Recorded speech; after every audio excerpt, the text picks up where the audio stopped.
अस्सलाम वालेकुम क्लास। आज हम लेक्चर 15 पार्ट बी की में गिलगित के बारे में बात करते हैं। और हमने लेक्चर 1 में आज़ाद कश्मीर को डिस्कस कर लिया था। हमारे दो टॉपिक रह गए थे।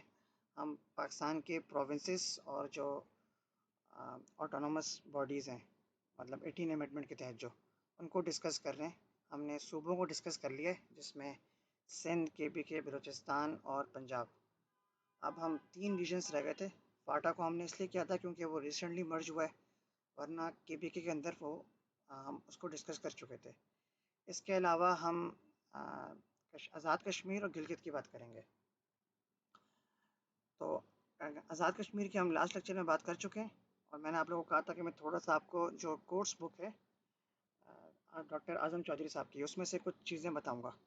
लेकिन इस लेक्चर में हम पहले गिलगित को डिस्कस करते हैं। अगर टाइम बचता है तो फिर उस बुक से करते हैं, वरना उस बुक को डिस्कस करने के लिए हमारे पास एंड की क्लासेस भी हैं। तो उस बुक से मेरा मकसद ये है कि कुछ जो उन्होंने मेन पॉइंट्स बताए हुए हैं, ख़ास तौर पे टर्मिनोलॉजीज़, उसको डिस्कस कर लें। क्योंकि कुछ बच्चे उर्दू में देंगे, कुछ इंग्लिश में देंगे, मेजॉरिटी उर्दू की है। तो उर्दू वालों को जो है वो टर्म्स बोलनी आ जाए, क्योंकि हम नेट से जो पढ़ रहे हैं उसमें ज़्यादातर टर्म्स इंग्लिश हैं, और उसका उर्दू में तर्जुमा तो हो जाता है, लेकिन जो कहते हैं ना कि गाढ़ी उर्दू है, जो इसकी लिटरेरी ज़बान है, जो इसको इसकी अपनी ज़बान में जैसे कहा जाता है, उसको हम डिस्कस उस बुक से ही कर सकते हैं। तो गिलगित की हम बात करें, ये दो रीजन से मिलके बना है, गिलगित और बल्तिस्तान। और इसको सूबे का दर्जा दिया गया। इससे पहले इसको नॉर्थन एरियाज कहा जाता था, लेकिन ये फुली ऑक्यूपाइड सूबा नहीं है, मगर एक तरह से पार्शल सूबे की हैसियत इसको ज़रदारी दौर में मिल चुकी है, और उसी वजह से इसका अपना गवर्नर और अपना सीएम है, और इसके इलेक्शंस भी होते हैं। इनके इलेक्शन जो हैं वो आम पाकिस्तान के इलेक्शन से हटकर होते हैं, इनका टाइम पीरियड अलग होता है। हम थोड़ा सा इसको शुरू से पढ़ते हैं। क्या कहते हैं कि is the administrative territory and constitutes the northern portion of the larger Kashmir region. जो ग्रेटर कश्मीर है ना, जिसको कश्मीरी कहते हैं कि इसको रिवाइव करो, तो गिलगित उसका हिस्सा है। और गिलगित वालों की अगर आप तारीख़ पढ़ें तो ये वो लोग हैं जो ईरान से माइग्रेट करके आए थे। It borders Azad Kashmir to the south, south में ये आज़ाद कश्मीर से मिलता है, और द प्रोविंस ऑफ के टू द वेस्ट, वेस्ट इसके में के है the Wakhan corridor of Afghanistan, Wakhan corridor, और नॉर्थ में सिनकियांग। ठीक है, इसको जिनजियांग लिखा हुआ है लेकिन सिनकियांग पढ़ते हैं। ये चाइना का इस्लामी सूबा है। And the Indian administrative union territories of Jammu and Kashmir and Ladakh to the south east. और एक तरफ से ये जम्मू कश्मीर और लद्दाख से मिलता है। Gilgit-Baltistan is a part of a greater Kashmir region which is the subject of long-running conflict between India and Pakistan. ये कश्मीर का हिस्सा है, उसी कश्मीर का जो पाकिस्तान इंडिया के दरमियान मुतनाज़ है। आज़ादी के वक्त ये प्रिंसली स्टेट थी। आज भी वहाँ पे अल्तीत और बल्तीत फोर्ट्स हैं।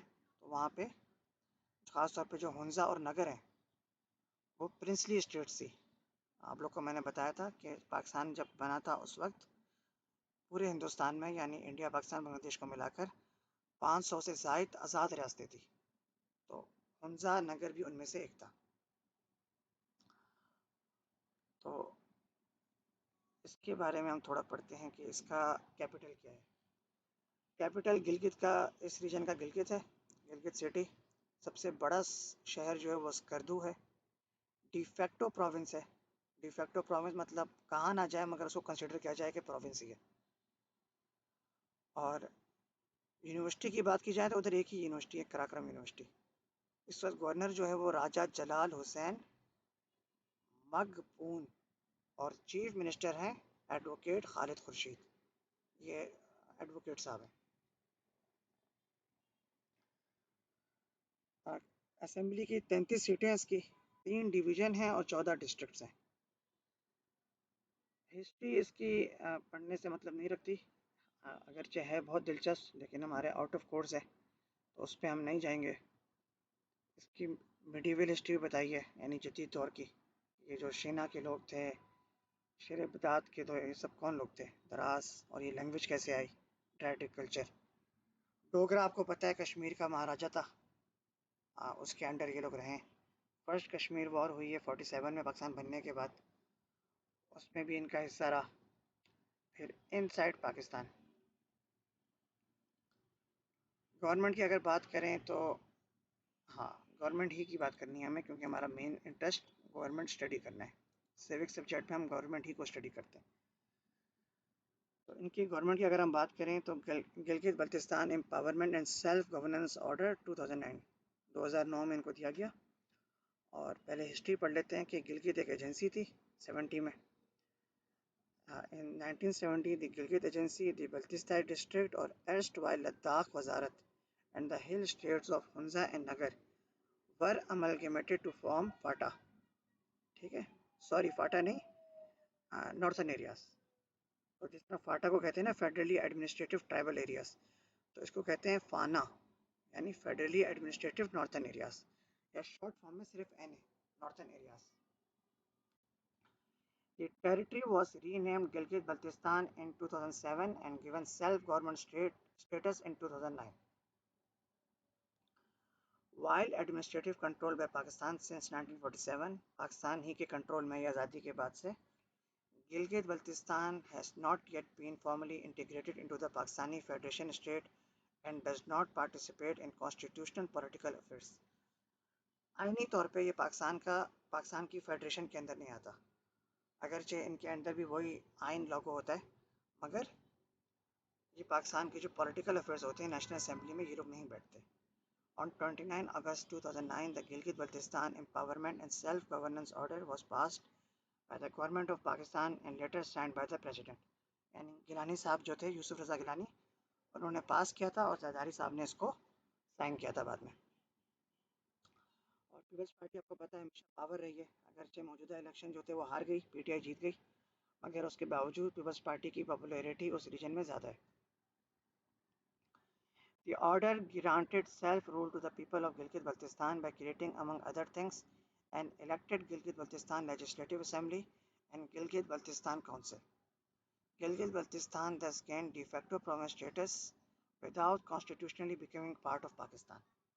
तो इसमें भी एग्जीक्यूटिव होता है, इसको गवर्नर होता है, सीएम साहब होते हैं, और इसमें जो काबीना है एग्जीक्यूटिव्स की, एग्जीक्यूटिव आपको मैंने पिछले लेक्चर में बताया है 3 हिस्सों में होती हैं, प्रेसिडेंट, प्राइम मिनिस्टर और काबीना।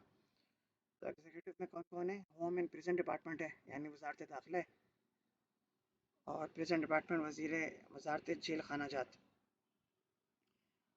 ख़जाना का डिपार्टमेंट है, कानून का है, service and general administration, information and cabinet, इतलात का है, रेवेन्यू, उशर एंड ज़कात, excise and taxation, food and agriculture, forest जो उस जगह का बहुत बड़ा ज़राए आमदनी भी है, और कह लें कि जंगलों से माला माल वो रीजन है, तो उसकी एक मिनिस्ट्री बनती है वहाँ पे। एजुकेशन, सोशल वेलफेयर और वुमेन डेवलपमेंट, हेल्थ बहुत बड़ा इशू है वहाँ का, उसकी ministry, local government, rural development, water and power department, tourism जो उसका सबसे बड़ा रेवेन्यू जनरेट करने का ज़रिया है। मिनरल आपको पता है वहाँ पे पहाड़ों से कीमती पत्थर निकलते हैं और कई किस्म की मादनियात वहाँ पे निकलती हैं। और एंड में प्लानिंग एंड डेवलपमेंट डिपार्टमेंट। तो ये कुल 1 2 3 4 5 6 7 8 9 10 11 12 13 14 15 रुकनी काबीना है। तो ये एक आर्टिकल है, इसमें उन्होंने कैबिनेट का भी जिक्र किया हुआ है कि इसकी काबीना में कौन कौन है। तो ये चीफ मिनिस्टर हैं, मोहम्मद खालिद खुर्शीद खान साहब हैं, एडवोकेट। सीनियर मिनिस्टर में कौन कौन है? अबादुल्ला बेग है, राजा ज़करिया मकून है, और फिर मिनिस्टर्स में फ़तेहुल्लाह खान है, मोहम्मद कासिम मैसम है, जावेद अली मानवा है, और राजा मोहम्मद आज़म खान। तो इनमें सारे पीटीआई के हैं, और मिनिस्टर ऑफ एग्रीकल्चर एक हैं जो एमडब्ल्यूएम मजलिस वहदत मुस्लिमीन की है। तो पीटीआई ने इस वक्त हुकूमत बनाई हुई है वहाँ पे। गिलगित बल्तिस्तान काउंसिल है, उसकी अगर हम बात करें, उसका चेयरमैन होता है, वाइस चेयरमैन होता है। फिर जुडिशरी की बात करें तो सुप्रीम कोर्ट क्या कहता है ये सुने। In light of a worded by supreme court of Pakistan in the case filed by Wahab al-Kahedi, Justice Shehbaz Khan and other through Al-Jihad Trust versus Federation of Pakistan, as per order of Supreme Court of Pakistan, established Northern Area Courts of Appeal। अच्छा, हमारी supreme court ने इनके लिए एक special court बनाई है जिसे कहते हैं नॉर्थन एरिया सुप्रीम एपेलेटिव कोर्ट। जो लोग गिलगित के जो स्टूडेंट्स हैं वो तो इस चीज़ को जानते होंगे अच्छी तरह, उसको रिलेट कर रहे होंगे, लेकिन जो लोग वहाँ के नहीं हैं उनके लिए बहुत सारी चीज़ें नहीं होंगी। तो वहाँ की जो कोर्ट है उसको कहते हैं सुप्रीम एपेलेटिव कोर्ट गिलगित बल्तिस्तान।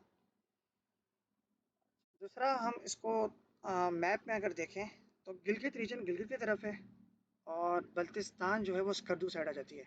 जो K2 का रीजन है वो बल्तिस्तान है। और दूसरा गिलगित की तरफ आपका जो नांगा पर्वत और जो एक और राका पोशी, जो one of the largest peak in Pakistan है। इसी तरह एक व्यू पॉइंट आता है इनका, इनका बेस कैंप आता है, फिर एक व्यू पॉइंट आता है जहाँ पे ये तीनों सिलसिले मिल रहे होते हैं, जिन्हें जो तीन बड़े पहाड़ी सिलसिले हैं ना, हिंदुकुश, हिमालय और कराक्रम, ये तीनों रीजन गिलगित का एक जगह है। बाबूसर टॉप से अगर आप आगे जाएं तो वहाँ पे ये तीनों पॉइंट्स मिल रहे होते हैं, उसका एक तख्ती भी लगी हुई है। और ये तीनों पहाड़ी सिलसिले दुनिया के बड़े पहाड़ी सिलसिलों में शुमार होते हैं। पहाड़ के जो माउंटेन रेंजेस होती है ना, उसमें शुमार होते हैं। ये इसका मैप है। इसका मैप डिस्कस करने से पहले अगर हम इसको थोड़ा सा बड़ा करके खोलते हैं, डिस्ट्रिक्ट, यस, ये तो ये बीच में जो शहर है सेंटर में, हाँ बेहतर ही होगा हम पहले इसको पाकिस्तान में देखने की तरह, ये वाला, ये एक आर्टिकल भी रिसर्च गेट पे, ये देखें, अब ज़्यादा आसानी से याद होगा। ये पाकिस्तान का मैप है, फेमस, आपको पता है कराची बिल्कुल साउथ में है, अरेबियन सी के पास, राइट, पूरा रीजन इंडिया का है। फिर ये डिस्प्यूटेड कश्मीर है जिसको मार्क किया हुआ है ऐसे, इसके बिल्कुल ऊपर ये गिलगित है, यानी लेफ्ट पे KPK, नीचे आज़ाद कश्मीर, ऊपर चाइना, और यहाँ राइट पे आज़ाद कश्मीर। अच्छा, ये कश्मीर का रीजन है, जो बीच में अगर ये ऐसे लाइन लगाए ना तो राइट पे लद्दाख है, तो एक तरफ से लद्दाख और एक तरफ से जम्मू कश्मीर इसको टच करता है, और ये इसके रीजन है। इसको हम बड़े वाले मैप में पढ़ लेते हैं। ये रहा, ये गिलगित है, गिलगित के ऊपर नगर है, नगर के ऊपर हंजा है। इसके दो रूट हैं। अगर आप ओल्ड रोड से जाएं तो सीधा रोड ये यहाँ पे आपको, ये शिकार से होता हुआ गिलगित आप आते हैं, अस्तूर वगैरह चित्राल वाला रोड। और एक जो है वो कोहिस्तान वाला रूट है, जो बाबूसर टॉप से, उसमें आप एक रास्ता स्कर्दू निकल जाता है, और एक रास्ता यहाँ हुंजा की तरफ जाता है। ये आप देखें तो हुंजा और नगर, ये दो रीजन है, और इसमें ज़्यादा जो फेमस टूरिस्ट स्पॉट है वो हुंजा है। और एथनिसिटी के हवाले से बात करें तो हुंजा जो है वो मेजॉरली इस्माइली कम्युनिटी रहती है वहाँ पे, मोर देन 90% इस्माइली हैं, और नगर में इस्माइली कम है, अहले तशी ज़्यादा है। तो ये इसके डिस्ट्रिक्ट हैं ध्यामीर, यहाँ पे डैम बन रहा है, ध्यामीर भाषा डैम जिसे कहते हैं, Astore, Astore again one of the famous location, Kharmang, Ghanche, Roundu और गिज़र। गिज़र क्यों मशहूर है, यहाँ का लालक जानता जिसको निशान हैदर मिला था गिलगित से, और शिकार, अस्कोली, ठीक है। और यहाँ पे पोलो मैच भी होते हैं, शिंदूर वाले, करदू आपने सुने होंगे ना, जो पे चित्राल के पास वो आता है। फर्दर इसको हम देखते हैं इसके डिस्ट्रिक्ट के हवाले से। ये डिस्ट्रिक्ट्स हैं और ये कैपिटल्स हैं। तो गिलगित बल्तिस्तान में टोटल 14 डिस्ट्रिक्ट्स हैं, और आप लोगों ने सिर्फ 2 के नाम सुने होंगे। तो ये भी दिलचस्प बात है कि इतने सारे टूरिस्ट स्पॉट हैं और सबकी आबादी है अच्छी खासी। तो दियामीर जो है वो चिलास में है, अस्तूर का कैपिटल ईदगाह, नगर का नगर खास, उनजा का अलियाबाद, गिलगित का गिलगित है, भूपीस यासीन का ताउस यासीन, खैजर का गाकुच, और रोंडू का है डाम्बूडास। अब ये बड़े मुश्किल नाम है, ये कोई गिलगित वाले बताएगा कि इसका क्या मतलब है। खरमांग का टोल्टी, शिकार का शिकार, स्कर्दू का स्कर्दू, और गांचे का कपलू। तो ये इनकी अपनी ज़बान के अल्फाज हैं। हाँ, इसलिए हम लोग को थोड़े से शायद अपनी ज़बान में सुनने में थोड़े लग रहे हों कि इनके क्या मतलब है, लेकिन इनके अपनी लैंग्वेज, अपना कल्चर और अपनी तहजीब है, और बहुत रिच कल्चर है। ऐसा कल्चर है कि जिस पे रिसर्च की जा सकती है, इवन PhDs की जा सकती है, और लोगों ने की है, बहुत PhDs की गई हैं गिलगित के ऊपर, नॉर्थन एरियाज़ के ऊपर। तो फर्दर पहले हम देख लेते हैं, अगर टाइम बचा तो थोड़ा और पढ़ लेंगे, वरना इसको कंक्लूड करेंगे। टाइम बस ऑलमोस्ट कंप्लीट हो रहा है। हम क्वेश्चन की तरफ आते हैं अपने। इसका गिलगित बल्तिस्तान लेजिस्लेटिव असेंबली, थोड़ा ये देख लेते हैं क्या है। 33 सीटें इसकी। हमें इसकी 33 सीटें हैं टोटल, जिनमें पीटीआई की 22 है, एक एमडब्ल्यूएम की है, 5 पीपल्स पार्टी की है, 3 पीएमएलएन की है, एक बीएनएफ की है और एक जेयूआई। अब बीएनएफ कौन सी पार्टी है? ये है बलावरिस्तान नेशनल फ्रंट, नाजी। अच्छा, ये मैंने पहली बार नाम सुना है। आप लोगों को पता हो तो बताएं, इसमें मारखोर बना हुआ है इस पार्टी पे। और चीफ मिनिस्टर जो इनके रहे हैं, पहला चीफ मिनिस्टर कौन है, जनरल नॉलेज के लिए क्वेश्चन है। सैयद मेहदी शाह थे, जो 2009 से 2014 पीपल्स पार्टी के थे।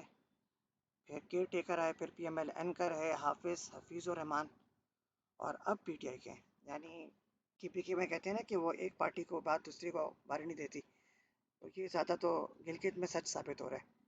वहाँ तो फिर भी 2 बार पीटीआई आ गई है। यहाँ एक बार पीपल्स पार्टी थी, फिर पीएमएलएन और अब पीटीआई।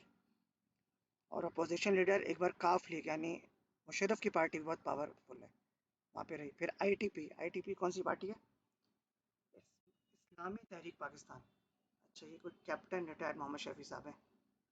और फिर अब पीपल्स पार्टी है अमजद हुसैन अजहर। ये टोटल सीट्स क्या है, किसने कितनी ली थी, कौन सी पार्टी सबसे टॉप पे रही। और 2009 में पीपल्स पार्टी जीती और जमीयत उलमा इस्लाम सेकंड नंबर पे रही। और 2015 के इलेक्शन में मुस्लिम लीग नून जीती।